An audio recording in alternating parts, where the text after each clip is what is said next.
ဟုတ်ကဲ့အားလုံးပဲမင်္ဂလာပါကျွန်တော်ကတော့ကိုဂျိုကြီးပါကျွန်တော်ဒီနေ့Ficolo ရဲ့ co-founder နှစ်ဦးဖြစ်တဲ့ကိုစွမ်းနဲ့ကိုညံတို့ကိုကျွန်တော်တို့ဒီ AI အကြောင်းပြောဖို့ကျွန်တော်တို့ဖိတ်ခေါ်ထားပါတယ်အဲ့တော့ကိုစွမ်းရေကိုညံရေတစ်ချက်လောက်မိတ်ဆက်ပေးပါအောင်နော်ဟုတ်ကဲ့ကျွန်တော်နာမည်ကတော့ Swan အောင်လို့ခေါ်ပါတယ်ကျွန်တော်ကဒီ Figolo ရဲ့ co-founder ပေါ့နော်ကျွန်တော်တို့ဒီ Figolo ကတော့ဒီ AI နဲ့ဒီ coding education digital skill education ကိုအဓိကပေးနေတာဖြစ်ပါတယ်ခင်ဗျာဟုတ်ကျွန်တော်တို့ဒီ AI နဲ့experience 4 နှစ်ကျော်5 နှစ်ကျော် experience ရှိပါတယ်ခင်ဗျာဟုတ်โอเคပါအားလုံးပဲမင်္ဂလာပါကျွန်တော်နာမည်ကတော့ညံလင်းထပ်ပါကျွန်တော်ကလည်းဒီ Ficolo AI Digital Learning Center ရဲ့ co-founder တူဖြစ်ပါတယ်ကျွန်တော်ကတော့ဒီ AI နဲ့ပတ်သက်ပြီးတော့ဒီ research ဘိုင်းမှာ3-4နှစ်လောက်တော့လုပ်ခဲ့ပူပါတယ်ခင်ဗျာဟုတ်ကဲ့ပါဟုတ်ကဲ့အဲ့တော့အာတွေ့ရတာဝမ်းသာပါတယ်เนาะအပြင်မှာတော့တွေ့ဘူးတော့ခဏခဏပဲပေါ့เนาะကျွန်တော်တို့ online မှာတော့ဒီလိုစနစ်တကျနဲ့ပေါ့เนาะဒီ podcast ကို recording လုပ်တာတော့ကျွန်တော်တို့ first time ပေါ့เนาะအဲ့တော့ကျွန်တော်တို့ပေါ်ပါနဲ့ကျွန်တော်တို့အပြင်မှာပြောသလိုပဲကျွန်တော်တို့ဆွေးနွေးတိုင်ပင်လိုက်မယ်ပေါ့เนาะ AI နဲ့ပတ်သက်တဲ့ background လေးတွေအသီးသီးရှိကြတယ်ပေါ့เนาะအဲ့တော့ကျွန်တော်တို့ရဲ့ဒီ background တွေကနေပေါ့เนาะအဲ့တော့ကိုစွမ်းတို့ကိုညံတို့ဆိုလို့ရှိရင်ဒီယူရီးယားမှာပေါ့เนาะဒီထိုင်းနိုင်ငံဒီဘန်ကောက်မြို့မှာရှိတဲ့ဒီeducation institution တွေအလုပ်ကိုင်တွေလုပ်ကိုင်မှုခဲ့တယ်ကျွန်တော်ဆိုလို့ရှိရင်တခြားနိုင်ငံတွေမှာလုပ်ဖူးတယ်ပေါ့နော်အဲ့တော့ဒီတစ်အချက်ပေါ့နော်ကျွန်တော်တွေးတော့လည်းမေးပါတယ်ကျွန်တော်လေသံအတိုင်းပြုံးစစ်စီနေပေါ့နော်ဟဲ့အောင်မင်းတို့ကောင်းနေပေါ့နော်ဘယ်လိုဖြစ်လို့ပေါ့နော်ဒီFicolo ဆိုတဲ့ Digital Learning Center မှာ AI focus နဲ့လုပ်ဖို့ဆုံးဖြတ်လိုက်တာလေပေါ့နော်အဲ့တော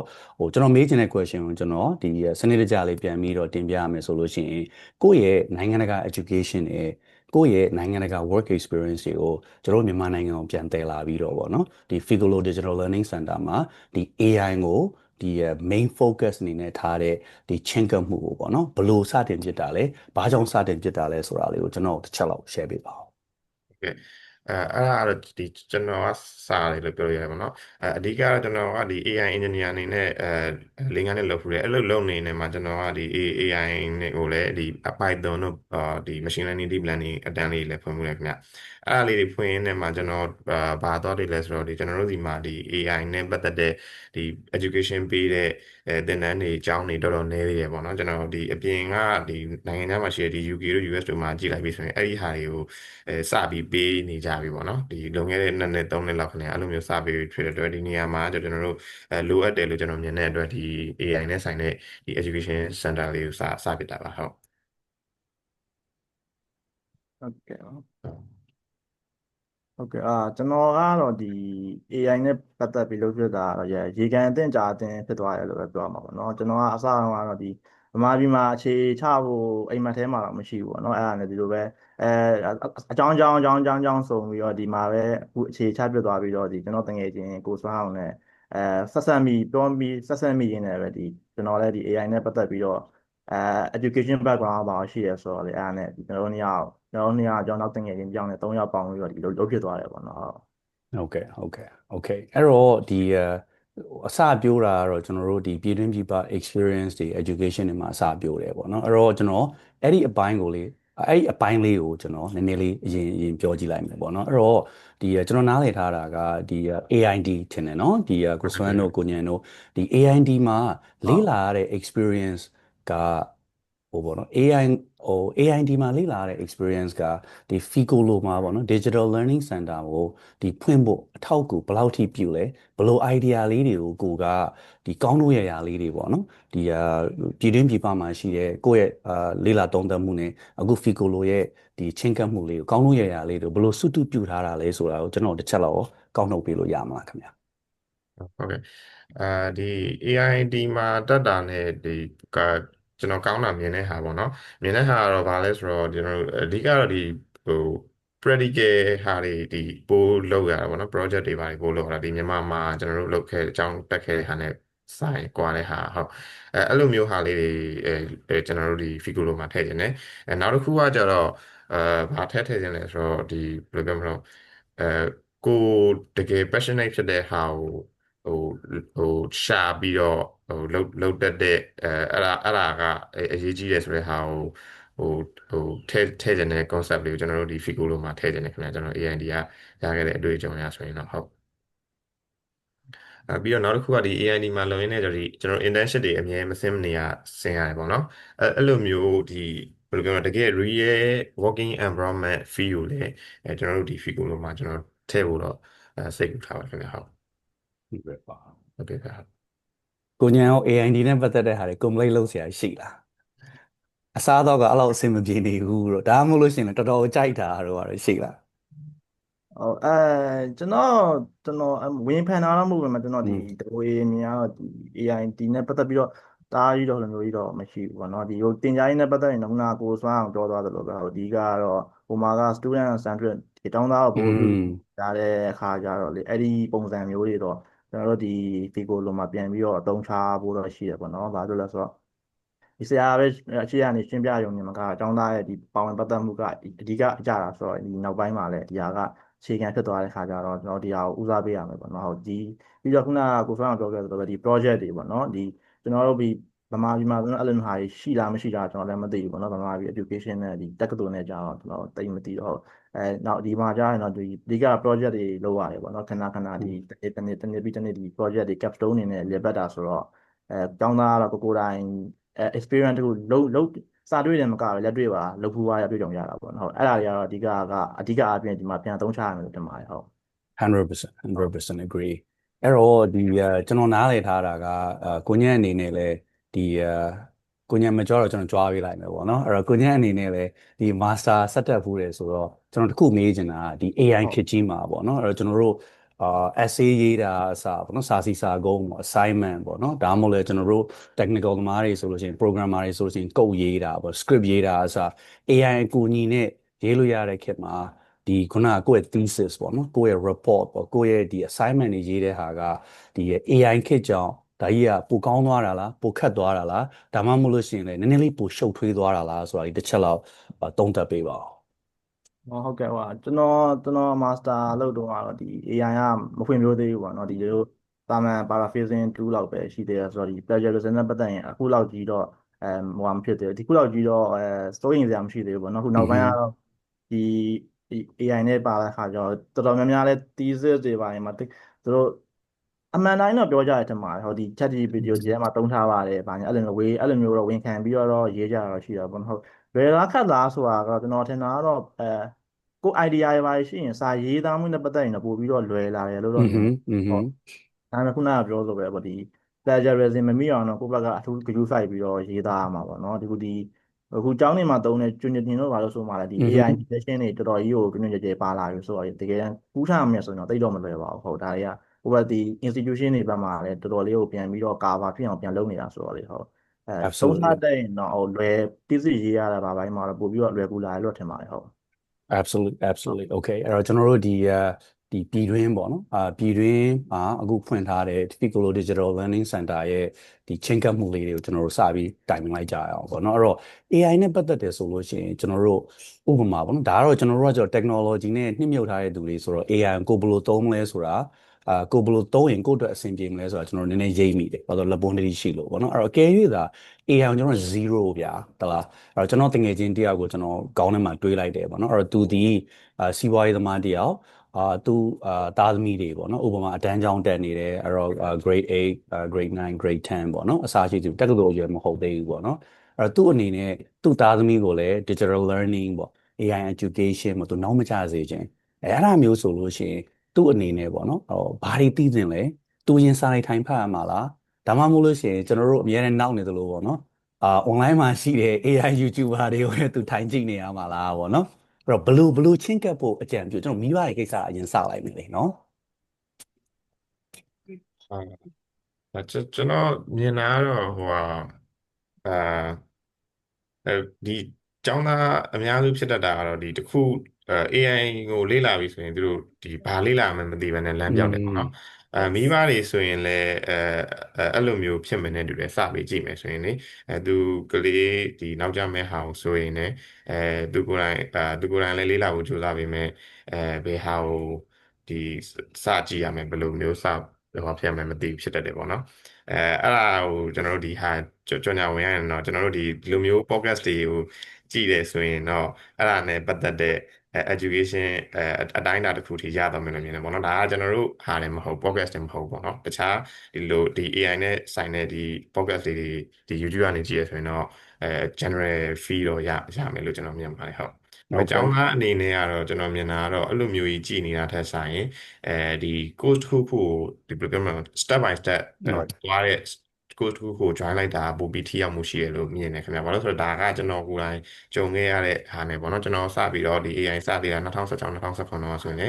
ကျွန်တော်ဒီတိုင်းဒီထင်ရဒီ YouTube ကနေရှောက်ကြည့်နေတာထဲကျွန်တော်ဒီ course error မှာရှိတဲ့ဒီ machine learning ဆိုတဲ့ဒီ Andrew Nan ရဲ့ course လေးကိုစပြီးတက်လိုက်တဲ့ဟာကျွန်တော်တို့ဒီဟိုဘယ်လိုပြောမလဲပို့ပြီးတော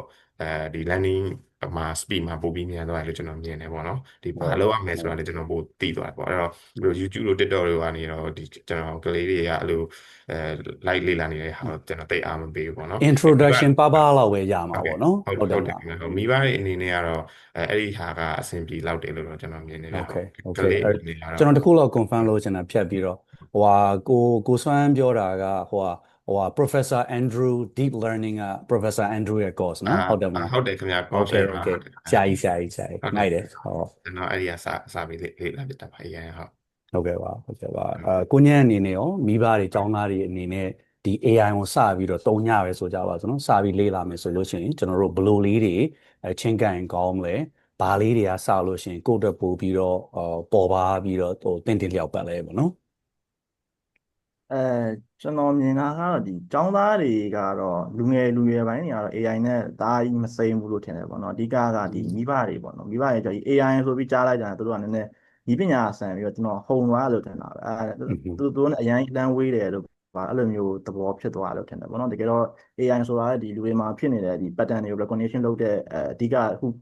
system တစ်ခုပဲပေါ့နော်အဲ့လိုမျိုးအရင်ကြီးမျိုးကြီးဟုံသွားကြမှာမလို့ပေါ့နော်အဓိကမိဘတွေအနေနဲ့စပြီးတော့ဒီ AI နဲ့ပတ်သက်တဲ့ဒီကျွန်တော်တို့ဒီနည်းပညာ jargon တွေဒါကြီးမပါဘဲနဲ့နားလေလွယ်တဲ့ဟာမျိုးတွေသူတို့နားလဲအောင်ကျွန်တော်တို့အရင်ဆုံးနည်းပညာပေးနေမျိုးလုပ်ရမယ်လို့ထင်တယ်ပေါ့နော်အဲ့ဒါဆိုရင်တော့ဒီမိဘတွေကစပြီးနားလဲသွားမယ်ဆိုရင်ဒီလူငယ်ကလေးတွေအတွက်လည်းပို့ပြီးတော့အဆင်ပြေတယ်ပေါ့နော်အခုနောက်ပိုင်း AI literacy တွေပါအခုဒီ fake video တွေပါဒါကြီးခက်ဒီသူတစ်ပြင်းဒီလူကြီးပိုင်းတွေအတွက်ကပို့ပြီးတော့ဒီ AI literacy ရှိဖို့ကဒီအရန်အရေးကြီးတာလို့တော့မြင်တယ်ပေါ့နော်ဟုတ်ခုကျွန်တော်ထင်တာတော့အဲ့လိုမျိုးမြင်တယ်ပေါ့နော်ဟုတ်ဒီလူကြီးပိုင်းကတော့ဥစားပေးရမယ်ပေါ့နော်သူနားလည်အောင်လုပ်တင်တယ်ပေါ့ဟုတ်ဒီ AI နဲ့ပတ်သက်ရင်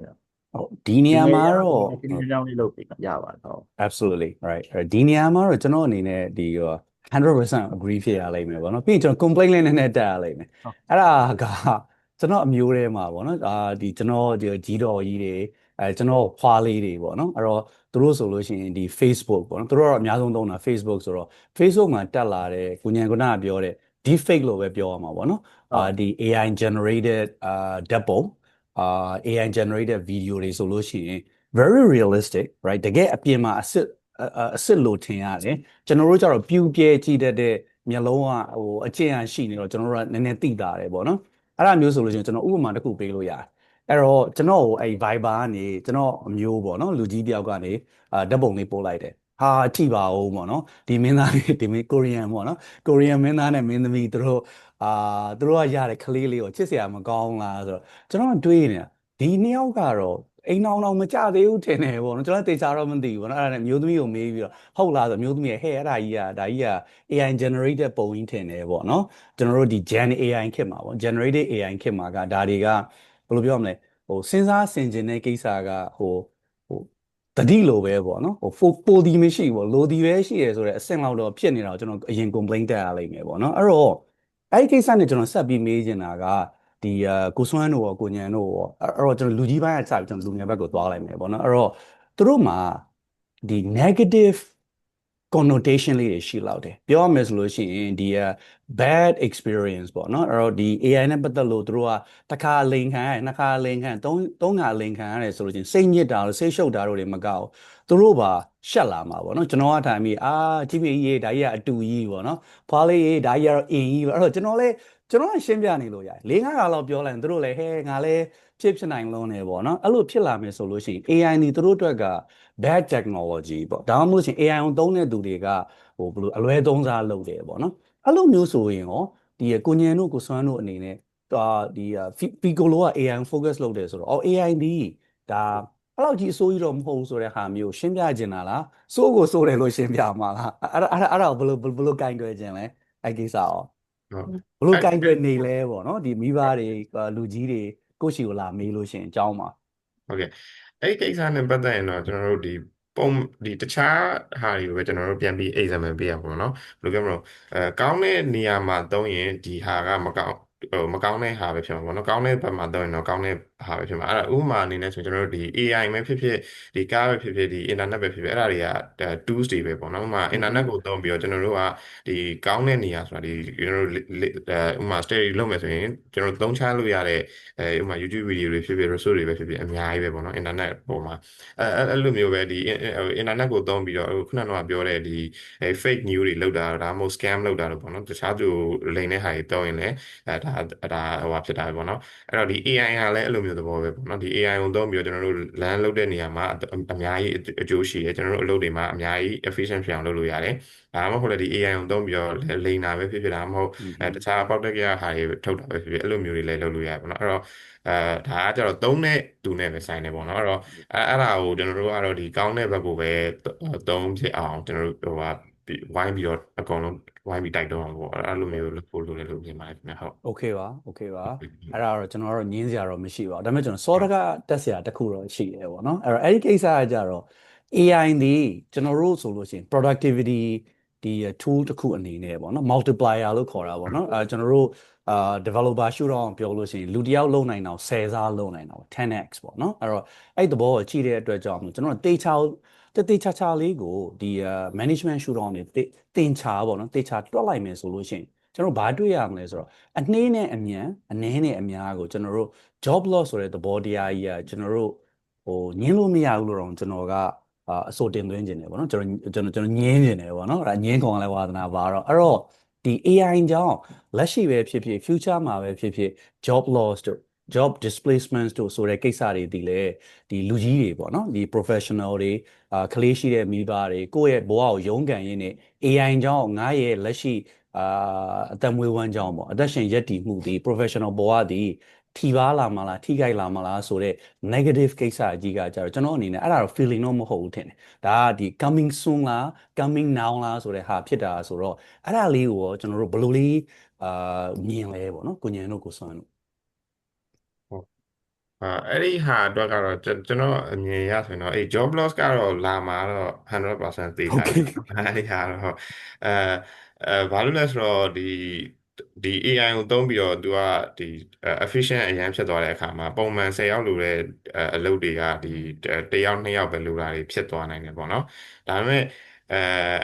အဲ့လိုမျိုးဒီလို technological revolution လာတိုင်းအဲ့လို job loss နဲ့ဒီ job creation ကအမြဲတမ်းလာနေကြပေါ့နော်ဥပမာကျွန်တော်တို့ဒီ IT ပဲဖြစ်ဖြစ်တာမဟုတ်ဒီကျွန်တော်တို့ဒီ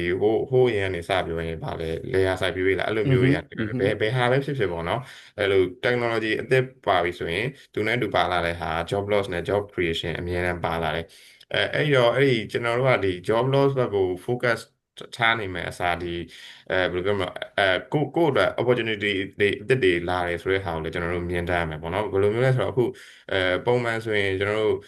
့တယောက်တည်းဆိုရင်3လလောက်ရမယ်ဒီဒါ programmer view နဲ့ပြောပေါ့နော် program လောက်ရမယ် project တွေကဒီကိုတယောက်တည်းနဲ့ဒီတစ်ပတ်တည်းနဲ့လုပ်လို့ရတဲ့ကိစ္စတွေလည်းရှိတော့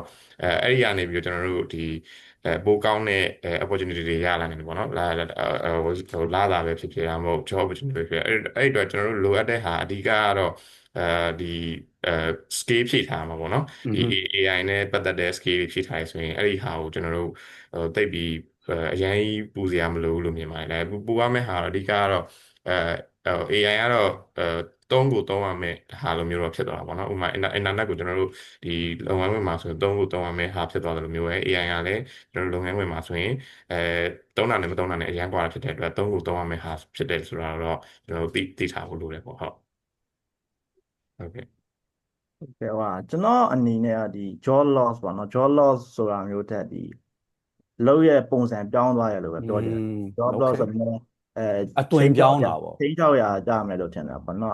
ဒီကတော့ဒီအလုပ်တစ်ခုလုပ်ရမယ့်ဟာမှာပုံစံတစ်မျိုးပြောင်းသွားတယ်ပေါ့နော်ဒီ job အလုပ်တစ်ခုရဲ့ပုံစံကိုတစ်မျိုးပြောင်းသွားရလို့ပဲပြောချင်ပါတယ်ပေါ့နော်ဒီအခုခုနကိုစွမ်းအောင်ပြောခဲ့သလိုပဲဒီ ပြီးခဲ့တဲ့ဒီစက်မှုတော်လှန်ရေးတွေပါဖြစ်တုန်းကလည်းဒီလိုမျိုးပဲအလုပ်တွေကပုံစံတစ်မျိုးပြောင်းပြီးတော့နောက်တဲ့ပုံစံမတူတဲ့အလုပ်တွေထပ်ပေါ်လာတယ်ပေါ့နော်အဲဒါကြောင့်မလို့ခု AI ခေတ်မှာလည်းဒီကျွန်တော်တို့အရင်တုန်းကလုပ်ခဲ့တဲ့ပုံစံတွေနဲ့မတူတဲ့အသွင်မတူတဲ့အလုပ်အသစ်တွေပေါ်လာတဲ့သဘောပဲပေါ့နော်အလုပ်ဆုံးရှုံးသွားတဲ့အလုပ်တွေထပ်ပေါ်လာတယ်ပေါ့အလုပ်တွေရဲ့ပုံစံအသွင်ပြောင်းသွားတယ်လို့ပဲကျွန်တော်ကတော့ပြောချင်တယ်ပေါ့နော်ဆုံးရှုံးသွားရဆိုရင်နည်းနည်းလူတွေကကြောက်လန့်မှုတွေပါဖြစ်နိုင်တော့လေဒီအလုပ်ပုံစံပြောင်းသွားတဲ့အခါမှာဒီပြောင်းသွားတဲ့အလုပ်ပုံစံကိုလိုက်မီဖို့အတွက်တော့ခုနကကိုဆောင်ပြောခဲ့သလိုပဲဒီ AI scale တွေကတော့မဖြစ်မနေဖြည့်ဖို့လိုပဲပေါ့နော်ကိုကမဖြည့်ဘူးဆိုရင်တော့ကိုကဒီပြောင်းလဲမှုမှာကိုကကြံခဲ့မယ်ပေါ့ကြံခဲ့ပြီးတော့ခုနကဒီအလုပ်အသွင်ပြောင်းမှုမှာကိုကလိုက်မမီပဲနဲ့ဖြစ်တတ်တယ်ပေါ့နော်အဲအကြောင်းမို့ဒီကျွန်တော်တို့စီမှာဆိုရင်ဒီဟာရင်းနဲ့ပတ်သက်ပြီးတော့နောက်ကျရင်တော့ဒီ career change နေတဲ့လူတွေ upscaling လုပ်ချင်တဲ့လူတွေအတွက်လည်းဒီ specialized program တွေဒီ AI နဲ့ပတ်သက်ပြီးတော့လုပ်သွားဖို့လည်းရှိတယ်ပေါ့နော်ဟုတ်ကဲ့ဟုတ်ကဲ့ပါအဲ့တော့ကျွန်တော်ဒီလိုလေးသုံးသပ်ကြည့်မယ်ပေါ့နော်အဲ့တော့ကျွန်တော်တို့ဒီtechnical ပေါ့ IT လောကမှာရောဒီ business ပေါ့နော်business လောကမှာ non technical ဘိုင်းပေါ့နော်အဲ့ဒီမှာဒီ AI လို့ပြောလိုက်တာ ਨੇ ကျွန်တော်တို့က productivity gain ဆိုတဲ့ရှုထောင့်ကိုကျွန်တော်တို့ကြည့်တယ် management ရှုထောင့်ပေါ့နော်အဲ့ဒါရှိတယ်အဲ့တော့ပြောထားရှိတဲ့ကဏ္ဍ၃ခုကျွန်တော်တို့ခွဲလိုက်မယ်ဆိုတော့မြန်ကောင်းတတ်တာပေါ့နော်အဲ့တော့ကျွန်တော်တို့ efficiency ရတဲ့အတွက်ကြောင့်မို့ပို့ပြီးတော့မြန်ဆန်လာတယ်ပို့ပြီးတော့ quality မြင့်တက်လာတယ်ပေါ့နော်ကောင်းလာတယ်အမှားနည်းတယ်ပေါ့နော်ပြောရမယ်ဆိုလို့ရှိရင်အဲ့တော့တက်တာဆိုတဲ့အပိုင်းကကျတော့ business တွေကကြည့်လို့ရှိရင် they love it right ဘာလို့လဲဆိုတော့လူ3-4ယောက်လောက်လုံးမဲ့အလုပ်ကိုကျွန်တော်တို့ကတစ်ယောက်လောက်နဲ့ခုနကကိုစံအောင်ပြောသလိုပေါ့နော်တစ်လားနှစ်လားလုံးမဲ့ဟာတွေကိုကျွန်တော်တို့ကရက်တစ်ပတ်တစ်ပတ်နှစ်ပတ်နဲ့လုံးနိုင်မှာလားဒါမှမဟုတ်ထက်ဝက်ကျုံနဲ့လုံးနိုင်မှာလားဆိုရယ်မြန်ကောင်းတက်တာဒီ management decision အနေနဲ့က strategic alignment ကရှားစရာကိုမလိုဘူးလို့တော့ကျွန်တော်တို့ပြောလို့ရဟုတ်တယ်နော်အဲ့တော့ဒါပေမဲ့ကျွန်တော်တို့လည်းလူတွေလေနော်အဲ့တော့ကိုဒီအလုပ်ကိုင်လေးကိုလည်းထိပါလို့ရှိရင်ကျွန်တော်တို့ကလည်းစိုးရိမ်တတ်တဲ့ကိစ္စရှိတော့ကျွန်တော်မေးချင်တဲ့ကိစ္စကအဲ့ဒီမြန်ကောင်းသက်တာဒီကျွန်တော်ဥပမာလေးပေးကြည့်လိုက်မယ်ပေါ့နော်အဲ့တော့ကျွန်တော်တို့ကစရေးစချီတူပေါ့နော်ဒါအမျိုးသမီးပဲဖြစ်ဖြစ်အမျိုးသားပဲဖြစ်ဖြစ်ကျွန်တော်တို့အရင်ခေတ်ကဆိုလို့ရှိရင်ကျွန်တော်မှတ်မိသလောက်ပေါ့နော်ကျွန်တော်တို့လည်းအသက်ကြီးပြီးတော့ဒါပြီးလိုက်သေးတယ်type writing ဌာနတွေရှိတယ်ဗျာတလားအဲ့တော့အစိုးရအလုပ်တွေမှာပဲဖြစ်ဖြစ်ဒီအပြင်ဒီအဖွဲ့အစည်းတွေမှာပဲဖြစ်ဖြစ်အဲ့တော့စာစီစာရိုက်ပေါ့နော်အဲ့တော့သူတို့ကဒီစရေးစချီဆိုလို့ရှိရင်ကိုရေးရမယ့်စာကိုလက်နဲ့ရေးပြီးတော့သူတို့ကိုသွားပြီးတော့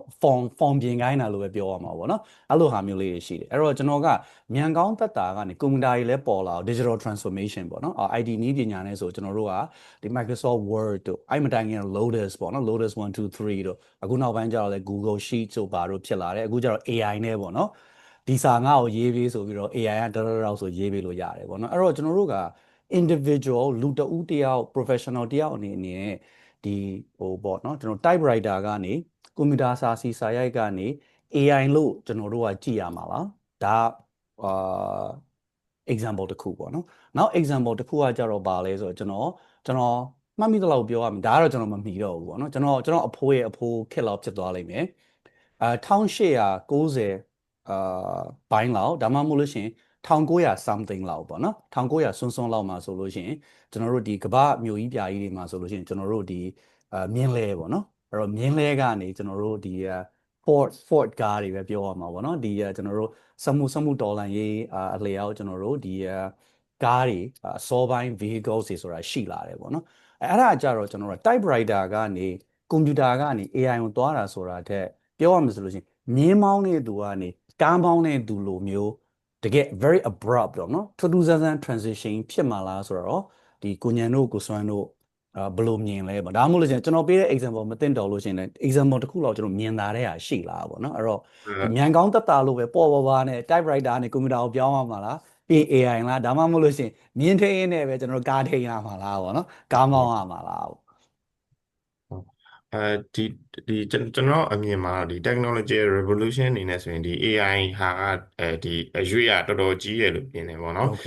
ဒီရှေ့မှာလည်းအဲ့ဒီဟာကို example အနေနဲ့ခုနကကျွန်တော်ပြောခဲ့တဲ့ဒီ Andrew နိုင်ပြောသွားတာပဲရှိတယ်ဆရာ Andrew ပေါ့နော်သူပြောဒီ AI ကိုသူက new electricity နဲ့ပဲနိုင်တယ်ပေါ့နော်သူပြောတဲ့ဟာ AI is the new electricity ဘာလို့လဲ electricity ကရှိသမျှဒီ fee တွေအကုန်လုံး transformation လုပ်တယ်လို့မျိုးပဲ AI ကလည်းရှိသမျှ fee တွေကို transformation လုပ်မယ်လို့သူကတော့ဆိုလိုချင်တာပြောချင်တဲ့ဟာခုနကအကိုပြောတဲ့ဒီမြင်းဘာလို့ပြောမြင်းလဲကနေကားပြောင်းတဲ့ဟာကဒီသူ့ရဲ့ဘယ်လိုပြောမလဲ specific fee ပြောမယ်အဲ့ဒါတော့သေးသေးတယ်လို့ပြောချင်သေးတယ်ဒီဟာကကြတော့ ဒီ AI ရဲ့transformation ဟာရှိသမျှ fee အကုန်လုံးကို transform လုပ်မဲ့ဟာလို့ Okay တင်စားတယ်ပေါ့နော်ကျွန်တော်ကလည်းအဲ့လိုမျိုးမြင်နေခင်ဗျာဘာလို့လဲဆိုတော့အဓိကဘာလို့လဲဆိုတော့ဒီ AI သုံးလို့ရတဲ့နေရာတနေရာလည်းမဟုတ်ဘူးเนาะရှိသမျှနေရာအကုန်လုံးသုံးလို့ရနေတာဖြစ်တဲ့အတွက်ဒီသူ့ရဲ့ transformation ကတော့အကုန်လုံးလာမယ်လို့ကျွန်တော်တို့မြင်ပါတယ်ဟုတ် Okay အဲ့တော့ကျွန်တော်ကဒီမြင်လာတဲ့ဟာကိုပေးလိုက်တဲ့ဟာမှာဒီကိုစွမ်းပေးတဲ့ electricity ဆိုတော့ကျွန်တော်ဒီလိုလေးနားလည်အောင်လုပ်ကြည့်လိုက်မယ်အဲ့တော့ကျွန်တော်တို့ကျွန်တော်ငယ်ငယ်တုန်းကအထိကျွန်တော်တို့ဘာမှီလဲဆိုတော့ကျွန်တော်ပါပေါ့နော်ပါကျွန်တော်ရေနံစီမီးအိမ်လားဟာလားအဲ့ဒါကျွန်တော်မှီလိုက်သေးတယ်ကျွန်တော်ထင်တာဟိုသူငယ်တန်းပတ်ဝန်းကျင်လောက်ထင်တယ်အဲ့ဒါမျိုးကျွန်တော်40ကျော်ပြီပေါ့နော်သူငယ်တန်းပတ်ဝန်းကျင်ဆိုတော့သူငယ်အနှစ်40လောက်ကပေါ့နော်ဒါပေမဲ့အဲ့ဒါကျွန်တော်ပါပဲကျွန်တော်တို့မိဘတွေဆိုလို့ရှိရင်ဒီထမင်းချက်တာကိုဟိုလျှက်စစ်ပေါ့နော်လျှက်စစ်ဒီ electric rice cooker နဲ့ချက်တာကသူတို့အသက်အရွယ်တော်တော်ကြီးမှချက်တယ်လို့တော့ပြောလို့ရတယ်အဲ့တော့သူတို့ဒီမီးသွေးသုံးဖို့ထင်းမီးနဲ့သူတောက်လျှောက်ရေဘယ်လိုကငှဲ့ချက်တာပေါ့နော်ထမင်းကိုအဲ့ဒါဆိုလို့ရှိရင်ကိုစွမ်းရှင်းပြချင်တာကအဲ့လိုထင်းမီးသုံးမီးသွေးသုံးရေနံစီသုံးဆိုတဲ့ဘဝကနေ plateau ကင်ဆိုတဲ့အပြောင်းလဲကိုရှင်းပြချင်တာပေါ့နော်ဟုတ်ကျွန်တော်ကတော့ကျွန်တော်တို့ဒီအိမ်သုံးနေမဟုတ်ဘူးเนาะရှိသမျှ industry တိုင်းကိုသူကပြောင်းပို့ပြီးပြောင်းပို့ကောင်းသွားတယ်ပေါ့နော်သူကဟုတ်တယ် plus တိုင်းအဝတ်ထဲထုတ်တာဖြစ်တာမဟုတ်အိမ်သုံးဖြစ်တာမဟုတ်ဒီတခြား factory အကုန်လုံး electricity transform revolutionize ကိုဖြစ်သွားမှာပေါ့နော် incremental မဟုတ်တော့ဘူးပေါ့နော်ကျွန်တော် revolution ကိုဖြစ်သွားတာပေါ့နော် okay အဲ့ဒါကိုညံရောအဲ့လိုနည်းနည်းကျွန်တော်ကပါပဲမေးလိုက်တာပေါ့နော်ကိုစမ်းချင်ရနည်းနည်းကြည့်တယ်ကိုညံရောဘယ်လိုမြင်လဲကျွန်တော်ကတော့သဘောထားတော့နည်းနည်းကွဲလွဲရမှာပေါ့နော်ကျွန်တော်တို့ကခုနကိုကြိုရီပြောဆိုမျိုးဒီမြင်းလဲရနေကားအထိမျိုးရောက်သွားရတယ်တော့မထင်ဘူးပေါ့နော်သူရဲ့အခုပြောင်းတော့တိမ်မွေ့တယ်ပေါ့နော်အခုပြည့်တဲ့လူတွေရဲ့ဒီအခုကျွန်တော်ဒီ internet ကနေပြီးတော့ထပ်ပြီးတော့သွားတာဆိုတော့လူတွေအတွက်အရန်ကြီးတော့ shock ဖြစ်စရာကြီးတော့အဲ့လိုမျိုးကြီးဖြစ်လောက်စရာကြီးတော့မဟုတ်ဘူးလို့ထင်တယ်ပေါ့နော်အဓိကအခုပြောင်းလေးကတိမ်မွေ့ပြီးတော့အခုဒီခုနပြောခဲ့တဲ့ခုနကိုစွမ်းပြောခဲ့တဲ့ဒီရှိသမျှ fees တွေမှာပို့ပြီးတော့ကောင်းအောင်လို့လုတ်ပေးရတဲ့ဘောပဲနောက်တော့နောက်ကနေပံ့ပိုးပေးရလို့ပဲကျွန်တော်ကတော့မြင်တယ်ပေါ့နော် okay ဟိုမှာအခုနောက်ဆုံးအနေနဲ့ဒီ AI နဲ့ပတ်သက်ပြီးဒီ protein နဲ့ပတ်သက်ပြီးတော့ research အသစ်တွေထွက်လာတယ်အခုနောက်ပြီးတော့နောက်ခုလွန်ခဲ့တဲ့တရက်ညကမှတယောက်တင်တာဒီ ChatGPT ဒီဟို deep thinking သုံးပြီးတော့ဒီသူ့ရဲ့ဒီတင်ရှာ formula တစ်ခုလာမသိဘူးမှန်ကန်အောင်ပြရဲလို့ပါအဲ့လိုမျိုးဖြစ်လာတဲ့ခါ step by step ဟုတ်လူရဲ့ရှိပြီးသားဟာကိုပဲပို့ပြီးတော့တိုးတက်ကောင်းမွန်အောင်လုပ်တယ်လို့ကျွန်တော်ကတော့မြင်တယ်ပေါ့လုံးဝရို shock လုံးဝ leak ဖြစ်သွားတယ်ဟို industrial revolution ကနေဟိုဗဒေသရိခေတ်ကနေစက်မှုတော်လိုင်းခေတ်ကြီးကိုပြောင်းသွားသလိုမျိုးကြီးအဲ့လိုမျိုးအရင်ခုန်ပြောင်းရလို့တော့မထင်ဘူးပေါ့နော်သူကအသွင်ကူးပြောင်းမှုကတော့ရှိတယ်ဒါပေမဲ့တိမ်မွေးညင်တာလေလို့ပဲကျွန်တော်ကတော့မြင်တယ်ပေါ့နော်အဲ့တော့ကျွန်တော်တို့ဒီဘိုးတော်ဖျားလေးဘက်ထောက်ခြင်းမထောက်ခြင်းကိုမငင်းခင်ပါပေါ့နော်အဲ့တော့ကျွန်တော်တို့ဒီဟိုဟာလေးတော့ကျွန်တော်တစ်ချက် confirm လုပ်လိုက်မယ်ပေါ့နော်အဲ့တော့ဒီကိုညံပြောသွားတာကဒီအမတန်ခတ်ပါတယ်ဆိုတော့ကျွန်တော်တို့ရဲ့ဒီ organic chemistry ရဲ့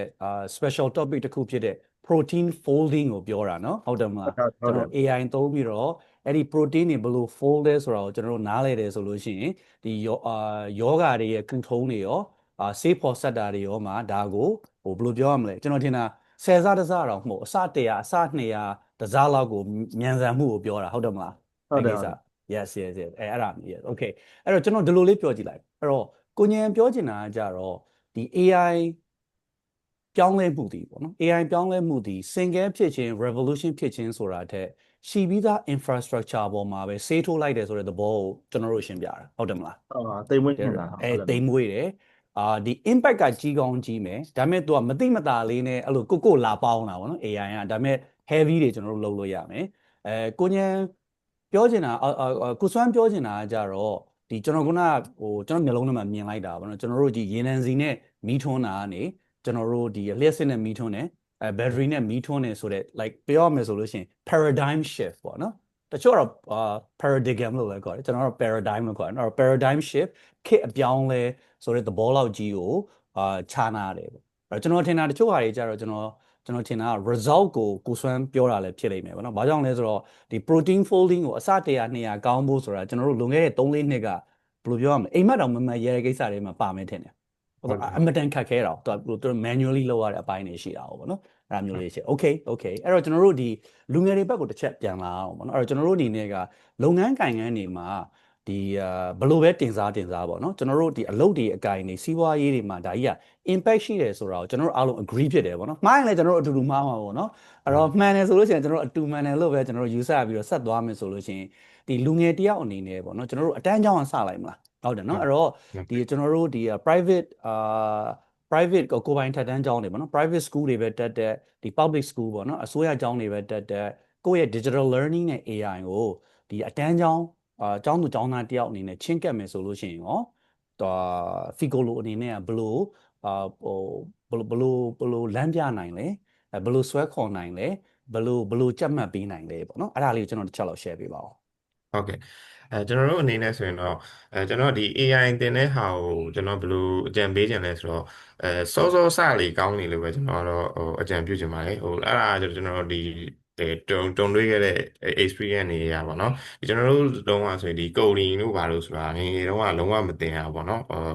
10တန်းပြီးတဲ့အထိပေါ့နော်အဲ့တော့ဒီတက္ကသိုလ် first year မှာဘာစဖြစ်လဲဆိုတော့ဒီ coding တွေစကြုံတွေ့ရတဲ့အခါမှာအရန်စိမ့်လို့ရတယ်အရန်စိမ့်တော့အဲ့မှာအကြောင်းသားတော်တော်များများဖြစ်တတ်ကြတာကဒီ programming ကိုမကြိုက်ဘူးအရန်ခက်တယ်ဘာတွေပြောနေမှလည်းမသိပြီးတော့အဲ့မှာဒီ programming ကိုကြက်တာတွေပါဖြစ်ကုန်ကြတယ်ပေါ့နော်တကယ်ကတော့ဒီ programming ဆိုတာကကြက်တာမဟုတ်မှ Java လို့ဘာလို့ဆိုရင်တချို့ကြက်ကြတယ် Java program တွေဟုတ်လေဟုတ်အဲ့လိုမျိုးပုံစံတွေဖြစ်ကုန်တော့တကယ်ကဒီအဲ့ဒါ compiler ကိုကူမှာပေါ့နော်ကျွန်တော်အမြင်နဲ့ဆိုရင်တော့ဟုတ်ကဲ့တကယ်အဲ့ဒီ coding တို့ဘာလို့ဆိုတာကဒီခက်တဲ့ဟာတွေမဟုတ်ဘူးပေါ့နော်ဒီကျွန်တော်သင်ချာတို့အင်္ဂလိပ်စာတို့လိုမျိုးပဲငယ်ငယ်ကနေကပြောသူနည်းနည်းလေးစီအခြေခံလေးတွေသင်သွားခဲ့တယ်ဆိုရင်ဒီတက်သူစတွေ့တဲ့အခါမှာသူစိမ့်နေမှာမဟုတ်ဒါလည်းသူ့အတွက်အရန် struggle လုပ်เสียဘာသာရေးလည်းမဟုတ်ဘူးပေါ့နော်အဲ့တော့ကျွန်တော်တို့ကတော့ဒီကျွန်တော်ကတော့ဒီ AI တို့ coding တို့ကိုသင်မယ်ဆိုရင်စောစောစနိုင်နေကောင်းနေလို့မြင်တယ်နောက်တစ်ခုကကျတော့ကျွန်တော်တို့ဒီမှာဒီ Figolo အနေနဲ့သင်မယ်ဆိုရင်တော့ကျွန်တော်တို့ကဒီစသဖြင့်ဒီ student အကြောင်းသားကိုသင်မယ်ဆိုရင်ကျွန်တော်တို့ကဒီ user level ကနေစတင်မှာပေါ့နော်ဟုတ်ပြီဒီဟိုမှာ AI ဆိုရင်ဒီ AI သုံးတတ်အောင်ပေါ့နော်ဒီ 2 stage ဆိုရင်2 stage အရင်သုံးတတ်အောင်အရင်ကျွန်တော်တို့သင်ပါပါအဲ့ဒီအတွက်ဒီကျောင်းသားတွေကအရင် struggle မဖြစ်ဘူးပြီးမှသူတို့တစ်ဖြည်းဖြည်းချင်း level တွေတက်သွားပြီဆိုမှအဲ့ဒီ AI 2 stage ဒီ program တွေကိုကိုယ်တိုင်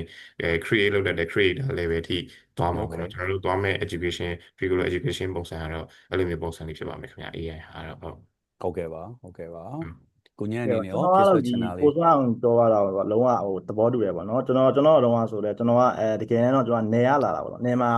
်နေမှာအဲ့ကျွန်တော် high school ကိုအများအပြားကုံဆုံးခဲ့ရတာဆိုတော့ပြောရရင်နေနဲ့မျိုးနဲ့တောင်မှပညာရေးဘာသာပြက်ကကြီးတယ်ပေါ့နော်ဟုတ်ကျွန်တော်ဆိုတော့ဒီတက္ကသိုလ်စတက်တော့ဆိုလဲခုနကကိုစွမ်းအောင်ပြောခဲ့တော့ဒီ programming တို့ပါတော့ကျွန်တော်တို့ဒီတက္ကသိုလ်ကျောင်းပြီးလို့တက္ကသိုလ်တက်မှပဲကိုယ်တိုင်ကိုကြစပြီးတော့တင်ရတာဆိုတော့အနေနဲ့များနဲ့တော့အားနေခဲ့တာပဲနော်ကိုယ့်ကိုယ်လည်းအားမရခဲ့ဘူးပေါ့နော်ပြီးတော့အားကြောင့်ဒီခုနကိုစွမ်းပြောခဲ့တော့ဒါတွေကငငယ်လေးကစရင်စနိုင်တော့ပို့ပြီးတော့ရှေ့ရောက်တာပေါ့နော်ဒီကျွန်တော်တို့နိုင်ငံအပြင်ဘက်မှာဆိုရင်လည်းကလေးတွေကအခုရှင်းနေ9နှစ်10နှစ်လောက်ပဲရဒီ AI တို့ programming တို့စတင်ရင်းနှီးလာတဲ့ကလေးတွေဒီစကွန်ဆက်ချက်လောက်ဆိုရင်ဒါကြီးကျွတ်နေပြီပေါ့နော်ဒါကြီးကျွတ်ကျန်တဲ့ဒီ Meta တို့ Apple တို့မှာလည်းအလုပ်လုပ်ရတာအခွင့်အရေးတွေရှိတယ်ပေါ့နော်ကျွန်တော်တို့လိုမျိုးအသက်ကြီးမှသာစလေးလာမယ်ဆိုရင်တော့လိုတလောက်မရောက်ဘူးပေါ့နော်အခုနောက်ပိုင်း AI ကလည်းပို့ပြီးတော့ဖွင့်မျိုးလာပြီဆိုတော့အခုလိုမျိုးအသက်ကြီးမှသာလေးလာမယ်ဆိုရင် gap တွေကအရင်ကြီးသွားနိုင်တယ်ပေါ့နော်ဟုတ်အဲကြောင့်မို့ဒီကျွန်တော်ကတော့ခုနကိုဆောင်ပြောခဲ့သလိုပဲဒီငငယ်လေးကစနိုင်တော့စနိုင်တယ်ကောင်းနေပြီပေါ့နော်ဒီနည်းပညာတွေနဲ့ပတ်သက် AI နဲ့ဖြစ် programming နဲ့ဖြစ်ပါတော့ဟုတ်အဲ့ဒါကျွန်တော်လုံးဝသဘောတူပါတယ်ပေါ့နော်ဒါဖြစ်ရမှာဟုတ်အဲ့ဆိုကျွန်တော်လည်းသဘောတူကြောင်းလေးကိုဝိုင်းပြီးတူလိုက်မယ်ပေါ့နော်အဲ့တော့ဒီကိုညံတို့ကိုစွမ်းတို့ပြောနေတဲ့အချိန်မှာကျွန်တော်ကဘာတွေးနေလဲဆိုတာတဲ့ကျွန်တော်ခေါင်းထဲမှာအတန်ကြားနေကျွန်တော်အမေအတန်နေကျွန်တော်ကြားနေတာအဲ့ဒါဘာလဲဆိုတော့ဒီကျွန်တော်ဒီအဖေအမေအရွယ်ပေါ့နော်သူတို့ဆိုလို့ရှိရင်အခုဆို80ပတ်ဝန်းကျင်လောက်ရှိနေပေါ့နော်အဲ့တော့သူတို့ဆိုလို့ရှိရင်သူတို့အမှတ်တရနဲ့ပြောတာကကျွန်တော်မှရင်လည်းမှားပါမလို့ကျွန်တော်မှတ်မိသလောက်ကသူတို့4တန်းလား5တန်းလားမသိကျွန်တော်တခြားတော့မမှတ်မိတော့ပြောရမယ်မူလာတန်းအကုန်ဖြစ်ဖို့လည်းများနိုင်တယ်လို့ဖြစ်နိုင်တယ်လို့